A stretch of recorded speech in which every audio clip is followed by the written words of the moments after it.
कौमी असम्बली की कायमा कमेटी बराए खजाना का इजलास। पंजाब और खैबर पख्तूनख्वा में इलेक्शन के लिए फंड देने का मामला। खजाना कमेटी ने फंडिंग के हवाले से पार्लिमानी बिल मुस्तरद। सेक्रेटरी इलेक्शन कमीशन आप सुन लें, आपके लिए पैसे नहीं हैं। रुकनी कमेटी बर्जिस ताहिर की जानिब से ये कहा गया। IMF से कहा है कि पेट्रोल पर सब्सिडी के खदोखाल अभी तय नहीं हुए। आयशा गौस पाशा की जानिब से गुफ्तगू की गई। तफसीलात जानते हैं नुमाइंदा मुदस्सिर अली राना से। मुदस्सिर, बताइएगा इजलास के दौरान क्या कुछ हुआ? कौमी असम्बली की कायमा कमेटी बराए खजाना का इजलास कैसर अहमद शेख की ज़ेर सदारत हुआ है, जहां पर वज़ीर ममलिकत बराए खजाना आयशा गौस पाशा की जानिब से ब्रीफिंग दी गई है। और आयशा गौस पाशा ने बताया है कि पंजाब और खैबर पख्तूनख्वा में इलेक्शन कराने के लिए इस वक्त मुल्क की मुआशी सूरत हाल मौजूद नहीं है, क्योंकि जो फंड सुप्रीम कोर्ट की जानिब से अहकाम जारी किए गए हैं कि इलेक्शन कमीशन को फराहम किए जाए। इस वक्त जो पाकिस्तान स्टेट बैंक का अकाउंट है उसमें ये रकम मौजूद नहीं है कि इलेक्शन कमीशन को ये रकम फराहम की जा सके और इलेक्शन जो पंजाब और खैबर पख्तूनख्वा है वहां पर इलेक्शन करवाया जा सके। इस सिलसिले में जो पंजाब और खैबर पख्तूनख्वा इलेक्शन कराने के लिए फंडिंग की जो कानून साजी थी वो मुल्क की मुआशी सूरत हाल को देखते हुए कायमा कमेटी ने यकजा तौर पर मुस्तरद कर दी है।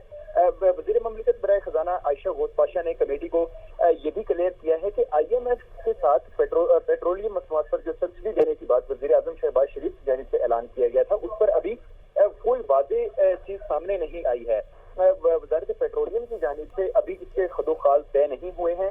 इसका क्या क्राइटेरिया होगा, किन अफराद को ये सब्सिडी फराहम की जाएगी, इसकी अभी कोई मालूमात हासिल नहीं हुए हैं। लिहाजा इससे मुतालिक IMF को भी आगाह कर दिया गया है और जब वज़ारत पेट्रोलियम प्लानिंग के साथ तफसीलात लेकर आएगी तो IMF के साथ इसको दोबारा शेयर किया जाएगा। लेकिन इस वक्त तक IMF और पाकिस्तान के दरमियान जो पेट्रोलियम मसनूआत पर सब्सिडी देने की बातचीत है उस पर इत्तेफाक नहीं हो सका।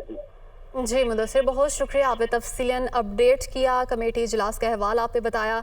कौमी असम्बली की कायमा कमेटी बराए खजाना का इजलास और पंजाब और खैबर पख्तूनख्वा में इलेक्शन के लिए फंड देने का मामला। खजाना कमेटी ने फंडिंग के हवाले से पार्लिमानी बिल मुस्तरद कर दिया। रुकन कमेटी बर्जिस ताहिर ने कहा कि सेक्रेटरी इलेक्शन कमीशन आप सुन लें, आपके लिए पैसे नहीं हैं। आयशा गौस पाशा ने कहा कि IMF से कहा है कि पेट्रोल पर सब्सिडी के खदोखाल अभी तय नहीं हुए, हम खुद अभी क्लियर नहीं हैं स्कीम काबिल अमल है या नहीं। और वज़ीर मुमलिकत बराए खजाना की जानिब से मजीद कहा गया कि ये वज़ारत पेट्रोलियम की तजवीज़ थी, जब मुकम्मल तफसीलात आएंगी तो देखेंगे। ये भी कहा कि हमारी अगले साल की सारी फाइनेंसिंग कर्जे की बुनियाद पर है। सेक्रेटरी इलेक्शन कमीशन ने कहा कि सुप्रीम कोर्ट में कल 21 अरब की फंडिंग पर जवाब देना है। इलेक्शन के लिए बजट में सिर्फ 5 अरब रुपए जारी हुए। इसी बारे में मजीद तफसीलात जानते हैं ब्यूरो चीफ इस्लामाबाद अदील वड़ाइस से। अदील, बताइएगा, कौमी असम्बली की कायमा कमेटी बराए खजाना का इजलास हुआ, क्या कुछ हुआ, आपके पास क्या तफसीलात हैं?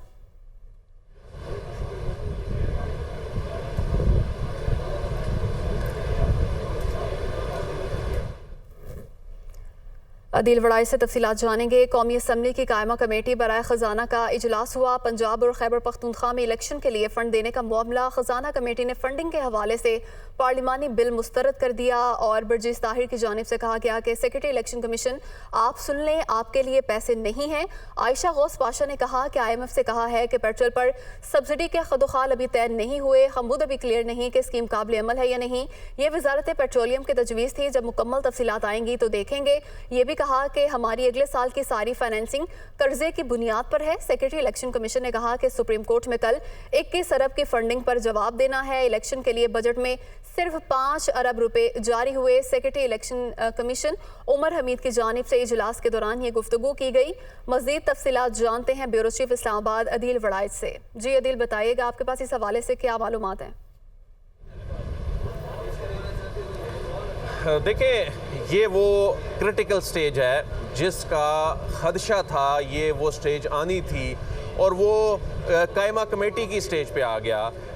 यानी तवक्को ये की जा रही थी कि शायद इसको हाउस मुस्तरद कर दे, लेकिन ये बड़ी डेवलपमेंट है। जो रूल्स हैं, प्रोसीजर हैं, उसमें जब कायमा कमेटी किसी बिल को मुस्तरद कर देती है, उस पर रिकमेंड कर देती है, कोई तजावीज़ दे देती है, तो उसके पास ये पावर है। तो बुनियादी तौर पे जो इंतखाबात का मामला था, 21 अरब रुपए देने का मामला था, जो कि पहले रेजोल्यूशन आई और उसमें काबीना को ये कहा गया कि इस पर अमल ना किया जाए। वफाकी काबीना ने फिर फैसला किया, ये मामला पार्लिमान को भेज दिया, पार्लिमान ने ये कायमा कमेटी को भिजवा दिया। तो जो फेडरेशन ऑफ पाकिस्तान को इसमें हुक्म था, इसमें डायरेक्शन थी, ये 21 अरब रुपए 10 तारीख को देने हैं। तो 10 तारीख को फंडिंग तो नहीं आई थी, ये एक बिल की सूरत में जो कि जो फेडरल कंसोलिडेटेड फंड था उससे ये रकम लेने के लिए ये बिल ज़रूर आ गया था। और ये बिल जब रेफ़र किया गया था तो बुनियादी तौर पे हुकूमत जैसा चाह रही थी वैसा ही हुआ। ये 21 अरब रुपए देने का जो मामला है, अगरचे टेकअप हो चुका है सुप्रीम कोर्ट ऑफ पाकिस्तान में, कल आने वाला जो कल है इसमें तलब कर रखा है गवर्नर स्टेट बैंक को, जिनसे इस वक्त जो भी एक पिक्चर है, जितने भी फंड्स अवेलेबल हैं जो गवर्नमेंट ऑफ पाकिस्तान के किसी भी सूरत में ये अवेलेबल हैं, उनकी तफसील मांगी गई है। तो दूसरी जानिब सेक्रेटरी ख़जाना को और सेक्रेटरी इलेक्शन कमीशन को भी तलब किया गया है। तो एक जानिब हुकूमत इस मामले को पार्लिमान में ले गई है इस सोच के साथ कि जो पार्लियामेंट के जो मामलात होते हैं उसमें अदालतें एक ख़ास हद तक मुदाखलत कर सकती हैं। तो दूसरी जानिब सुप्रीम कोर्ट ऑफ पाकिस्तान का वो फैसला है और उस फैसले पे सुप्रीम कोर्ट ऑफ पाकिस्तान अमल कराने जा रही है और सुप्रीम कोर्ट ऑफ पाकिस्तान उस पर अमल कराने के हवाले से अगला इकदाम उठा चुकी है। सुप्रीम कोर्ट ऑफ पाकिस्तान उसमें हुकाम को तलब कर चुकी है, ये इशारा दे चुकी है कि ये डिसओबीडियंस है और इसके आईनी और कानूनी कॉन्सिक्वेंसेस हैं।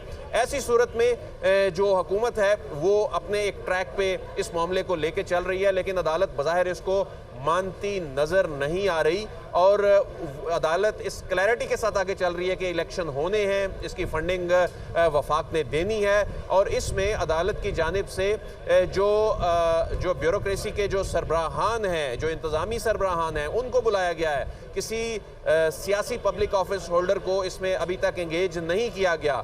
तो इसका मतलब ये है कि उस मार्जिन बड़ा कम है वफाक के पास, यानी अगर वफाकी जो सेक्रेटरी ख़जाना है उनको ये कहा जाता है कि ये फ़ंड्स रिलीज़ किए जाएँ, ये फ़ंड्स जारी किए जाएँ, तो उनके पास कोई ज़्यादा मार्जिन नहीं होगा, अदरवाइज़ उन्हें कंटेम्प्ट की प्रोसीडिंग का सामना करना पड़ सकता है, जो कि अदालत ने गुज़िश्ता रोज़ के हुक्मनामे में ये इशारा दे दिया। तो ऐसी सूरत में हुकूमत इस हवाले से क्लैरिटी के साथ दूसरी जानिब ये चल रही है कि ये मामला पार्लियामान का है, पार्लियामान एम्पावर्ड है और ये एक मनी बिल की सूरत में आया। अदालत ने तो ये कहा ही नहीं था हालांकि कि इसको मनी बिल की सूरत में लाना है। अदालत ने पहले जो रिपोर्ट सेक्रेटरी ख़जाना से तलब की थी, अगरचे उसमें बहुत से मसाइल और बहुत सी मजबूरियाँ बताई गई थी, लेकिन अदालत वो मानने को तैयार नहीं। तो ये मामला मनी बिल की सूरत में जब लाया गया तो वहीं से अंदाज़ा हो रहा था कि इस मामले में कहीं ना कहीं जाकर वो स्टेज आएगी या कायमा कमेटी के स्टेज पे आएगी या फ्लोर ऑफ द हाउस पे ऐवान में जाकर ये रिजेक्ट हो सकता है, जो बुनियादी तौर पे प्लान नजर आ रहा था। आपने तफसीलन अपडेट किया।